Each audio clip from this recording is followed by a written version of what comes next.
Hello, you wonderful people, and welcome to another episode of Not Too Comic Book. This being a show where I talk about TV shows that are adaptations of comic books. For today's episode, I'm going to talk about the latest episode of Riverdale. Another great episode. A lot of stuff went down in this episode, so let's break everything down bit by bit. Well, for one, we had the whole Nick situation in this episode, which kind of threw me. Because you had that moment where Penelope, Cheryl's mom, wants it all swept under the rugs. I'm like, what? You have Veronica and Cheryl listening in on the other room, and she's asking, Hiram and Hermione to, sweep this under the rug. Because it's like, well, nothing happened, Almost make it seem like, oh, Cheryl was asking for it. It's like, what? What? That's so messed up. And Cheryl kind of gives it to her mom later in the episode because not only did her mom say something like that, her mom also got money to keep hush about this, which she's like, I'm your daughter. You would defend dad, that piece of crap who killed your other child. You defend him before me. And that's the question. I mean, to be fair, we saw at the beginning of the season but even then, it doesn't even seem like that's necessarily 100% the motivation behind it. Because let's not forget, even last season, she treated Cheryl like crap. I don't know why. Maybe when Penelope looks at Cheryl, she sees too much of herself and she doesn't like what she sees in the mirror. Maybe that's what it is. Maybe she said, when she looks at Cheryl, it's like, oh, here's a girl who's oblivious to everything. Like me, I've had to suffer with all these secrets and all this stuff. Kind of similar to Hiram and Hermione's situation, where it's Hermione seems like she might, like I said, you flip-flop, because it seems like Hermione might be kind of forced in this situation, but at the same time, it seems like she might be kind of a gangster like Hiram is, kind of old school, almost mob level gangster is what I mean, But there's a lot of characters, and that's what's so good about this show. So many characters are hard to read. It's really hard to some people are a little more easier to really say it's really easier to understand what's going through their mind. Other people, they're still traps, especially Hiram and Hermione. You don't know where they stand in this whole situation. You don't know. It's so hard to determine. But going back to it, it's such a sucky situation. But it does seem like Penelope does care, and I think it just kind of made her kind of confront some stuff. We still don't know why she treats Cheryl the way she does, but I guess it was just, I don't know. It's irrehensible, that whole situation. But it's what really sucked too was the fact is that Nick showed up, talked to her and rubbed it in her face, because Cheryl didn't want to press any charges, because why? It would mean confronting it, meaning that it happened. She's like, no, it almost happened. It's it doesn't matter if it almost happened. Luckily, it almost happened, meaning that not in the sense that it happened, but luckily nothing did happen, but something almost did, and that's not something that should be taken lightly. But obviously, Cheryl, hearing that her own mom wasn't on her side, obviously it hit her hard. She's like, no, because that would mean being public about it. Even Veronica didn't want to say anything. Her main reason for not saying anything was because she didn't want her dad being involved in everything, because it's he would have gone full blown cut his head off and put it in his parents' bed or something like that. So, because I think for Cheryl too, it's Cheryl is a very prideful girl. She will not, I think she was super reluctant to ask for help when the time comes, and it's just she has her own way of dealing with things, and it's just that's a situation that, the fact of the matter is, if she confronted that situation, it means putting her name out there. It becomes a whole thing that the entire town will know. So there's that aspect of it too, which is a sad stigma that comes along with that. It's someone like Nick shouldn't get away with what he does, which didn't this episode, because the moment the Lodges found out it happened to Veronica too, it's no, we're going to take him down. He ends up having a car accident at the end of the episode. Don't know if his parents are dead, but it seems Nick will be okay, but he'll be in a very serious condition for a while. Take a long time to recover. Which you have Veronica smiling and be good, karma's a bitch. So it's you see that dark side of Veronica too. We're definitely seeing her and her parents clicking a lot more. Whether she realizes it or not, it seems like she is stepping closer and closer to that dark side of the Lodge family, whatever it is they're up to. Because it also seems like they're still up to whatever they the whole buying up property in Riverdale they were doing in season 1. They're still at it this season. That's why they also, that's why they're trying to build up the capital this season. So still not 100% sure what they're dealing, what whole situation with that is about, but still. We also had that whole situation with the Sugar Man. because Betty is tired of these games. She's being manipulated by the Hood, which obviously her and Veronica were on good terms this episode, but obviously that turned around when when Betty opened up and finally told her. I was like, thank goodness, because I was about to say we're going to go through the rest of it. Like, it's going to be a while before Betty opens up. It's like, no, she finally told her and everything. I'm like, good, we're back to being besties again. I was like, thank God, because you saw that moment of like Kev being like, oh, Benedict, Betty, like, stay away from us, and then Veronica being like, she's not even worried. I'm like, oh, it's like a dagger in your heart, because it's like Archie said last episode, you think things are going to go back the way they are, but obviously there's problems with Jug, which Betty and Archie saw Jug at Pops with Tony. Though it seems like there might not be anything there, which is kind of interesting, because she's like, I'm not going to be someone's like rebound girl, and besides, she's like, I'm more into girls anyway. So I'm like, oh, so I don't have to worry. Oh, I was like, you guys are kind of devilish a little bit, like the people behind the show, because it's like you threw that in it to me like, oh, it's a big thing, but it's like, no, she realizes he's still on Betty, and besides, she's like, I kind of prefer girls anyway. Well, we did, it was fun, but I'm not going to be somebody, I'm not going to be a rebound chick. So I was like, hey, at least we're in good friend zone, I guess, is what that's supposed to represent. Not unless it's kind of going to turn into something. I don't know. I think it's basically implying that if Jug wasn't still caught up on Betty, sure, it'd be a thing. Like, I'm sure she'd like it, but it's like, we had fun, let's leave it at that type of thing. At least that's my interpretation of that. Could be completely wrong. But, it's also kind of pretty cool to see Betty, like, help, Jughead out with the car and everything. I thought that was kind of interesting.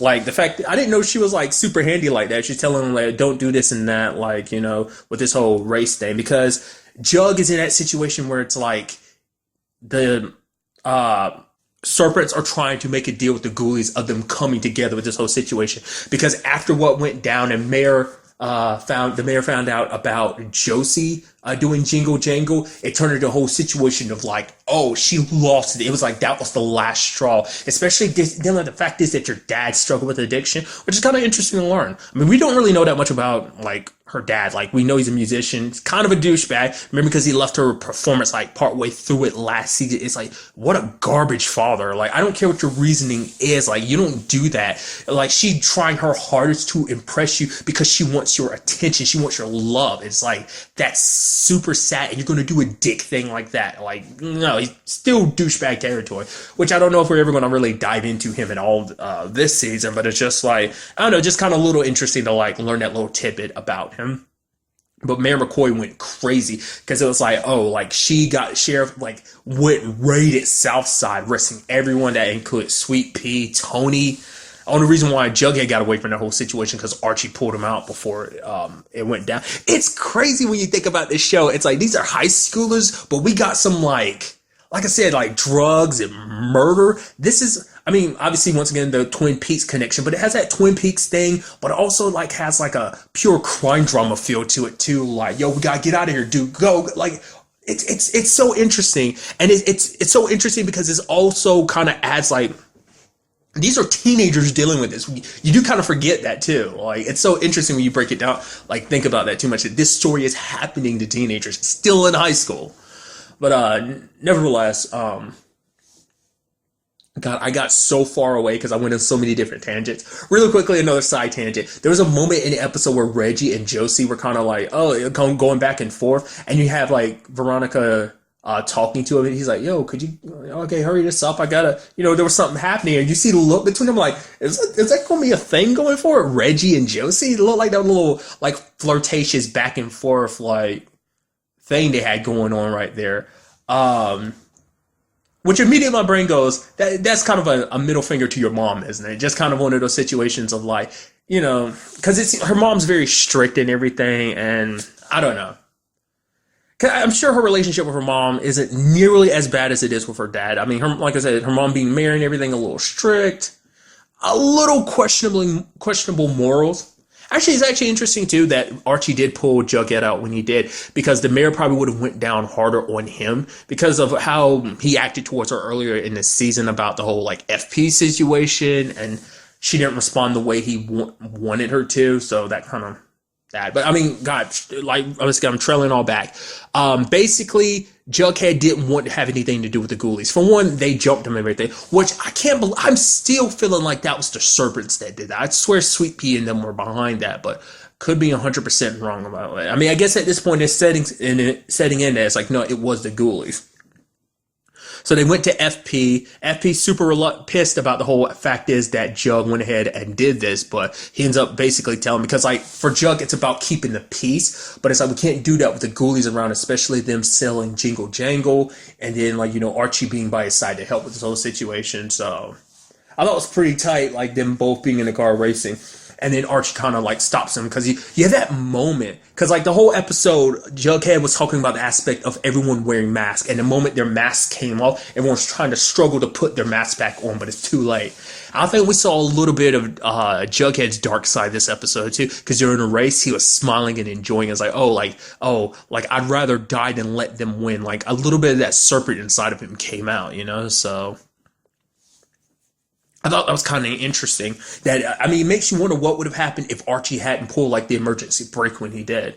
I mean, luckily, I mean, he had set it all up. Because I was like, what did Archie have planned? Did he mess with the car or something? It's like, no, he called Sheriff Keller. So obviously, it's a good thing he did it and a bad thing. Because obviously, it turns into a situation where now some of the serpents are like, whoa, you're working with cops now? It's like, no, that was Archie's thing. But it's like, and Tony's like, I get it and you know it, but the fact of the matter is a lot of the people don't know, so all that falls back on you. So that's going to be a thing going forward. So there's probably going to be a little bit of rockiness to it. Because I thought it was kind of interesting too is like Fred kind of mentions it, but it's like him and FP go back like that too. And it's like, it's very similar that he's just like, you know, Fred wanted to do what he could to help his friend and things ended up the way they have. And he doesn't want Archie and Jughead to get back to the way they are. Yeah, they've had problems in the past, but they always have a way of coming back. But it's like, things are different now. Like Jughead's different. He's not the same, you know. And I think we're definitely going to be seeing that more and more as the season progresses further on, you know. So I really love what they're doing most so than anything with Betty's character, because they define her character in this like moment in this episode being like, she ended up finding out who the Sugar Man was, which I did not see that come. I was like, who's it going to be? Who's it going to be? I was like, there's no way it's going to be Hiram or anything, but like, who's it going to be? And then we find out it's the teacher from Southside. Holy crap. The one that was about to give, Jughead guff about the whole situation about like, oh man, oh yeah, but you're rolling with the serpents now. Which now in retrospect, it's like, well, I guess I understand why, because the serpents are competition for the ghoulies who's doing the whole like, selling drugs things, because the serpents stay out of the whole drug game, but the ghoulies are in that fully. So like, I'm sure that's one reason why. That's probably why he was also like, don't write anything bad about the ghoulies. Like it seemed like, oh, he's just a concerned teacher that wanted Jughead to stay out of it, but it's like, no, that was just all an act. And it's like, holy crap! Even had Jughead looking like, what, you're the I just said Sugar Man, which interestingly enough, it seems like there were multiple Sugar Mans, but for Penelope, it's like everything happened like basically meeting up the Sugar Man was what Clifford wanted Jason to do, because Jason's taking over the family business, so you might as well get associated with like your main supplier and everything.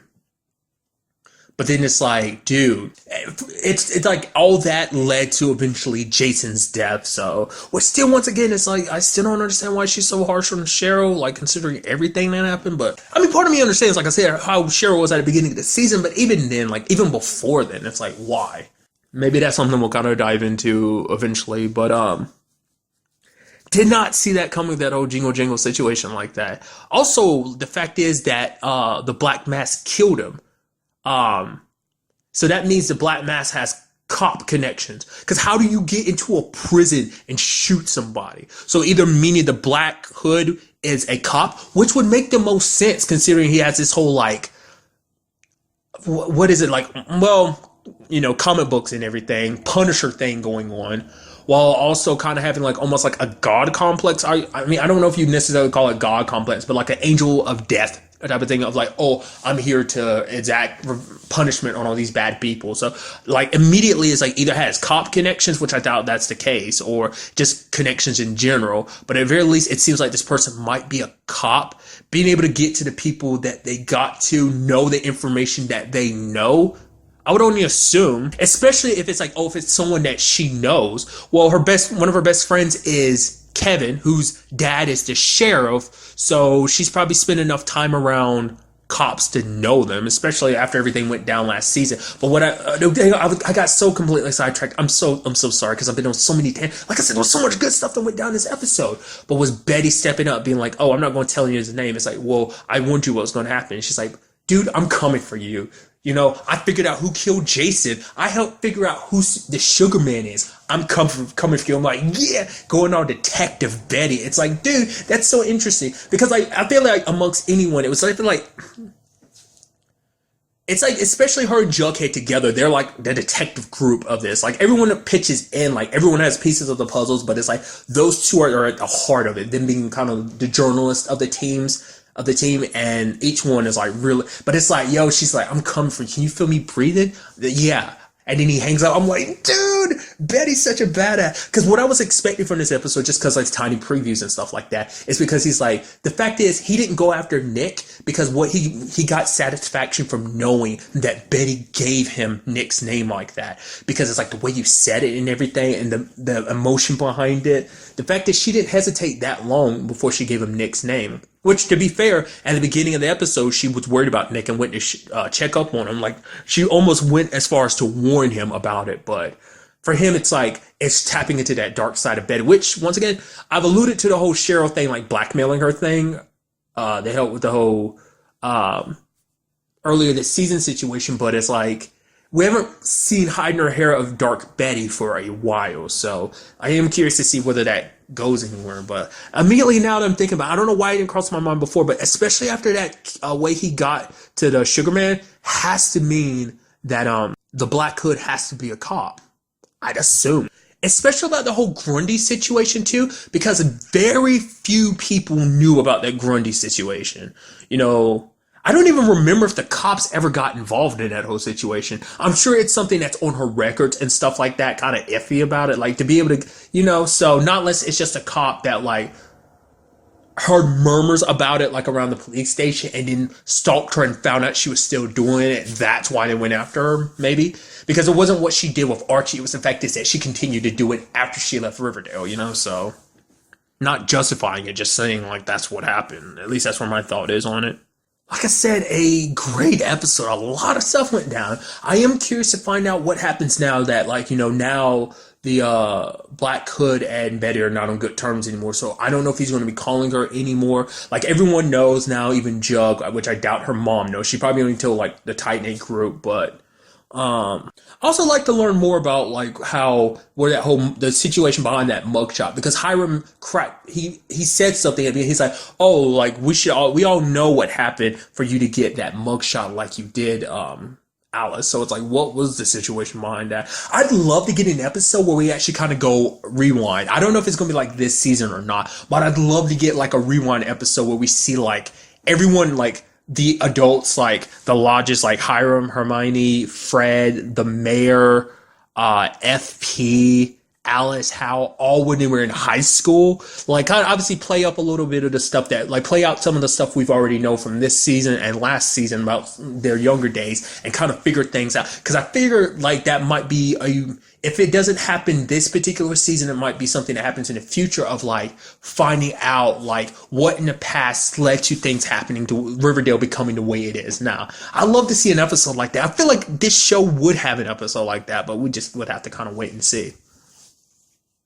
So for now, the Sugar Man's been taken out of place, so the Jingle Jangle's off the table, and the Ghoulies have been dealt with. But the fact of the matter is, the Sugar Man is always a different person. Different people pick up that name, so there's always a possibility that someone else will pick it up too. But Jingle Jangle's kind of in the mist right now because of the Ghoulies, and they were the only ones pushing drugs. And also, like I said, Joe's got the whole situation with the serpents, plus there's the whole him and Betty thing. Is that, I mean, you know, like I said, it's been set straight. And even before then, Betty was like, I can never stop loving you. I haven't stopped loving. I don't think I could, you know?